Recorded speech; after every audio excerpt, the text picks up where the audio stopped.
ఒక చిన్న గ్రామంలో ఒక అందమైన పాత దేవాలయం ఉండేది. ఆ దేవాలయంలో ఒక పెద్ద పిత్తల గంట ఉండేది. ప్రతి ఉదయం పూజారి ఆ గంటను మోగిస్తే గం గం గం అని శబ్దం వచ్చి మొత్తం గ్రామం వినిపించేది. ఒక రోజు ఉదయం పూజారి దేవాలయానికి వచ్చాడు.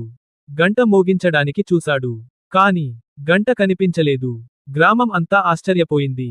ఎవరు తీసుకెళ్లారు? ఎక్కడికి పోయింది? అని అందరూ మాట్లాడుకున్నారు. ఆ గ్రామంలో రాము అనే ఒక తెలివైన చిన్న పిల్లవాడు ఉండేవాడు. అతను చెప్పాడు, నేను ఈ రహస్యం కనుక్కుంటాను. రాము దేవాలయం దగ్గర నేల చూశాడు. అక్కడ పెద్ద పెద్ద కాళ్ల ముద్రలు కనిపించాయి.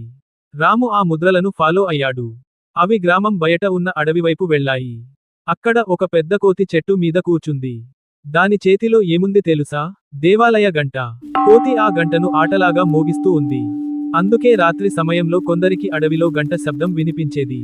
రాము గ్రామస్తులను పిలిచాడు. వాళ్ళు కోతిని భయపెట్టగా కోతి గంటను వదిలేసింది.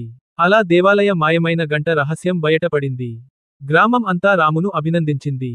నీతి: తెలివిగా ఆలోచిస్తే ఏ రహస్యమైనా బయటపడుతుంది.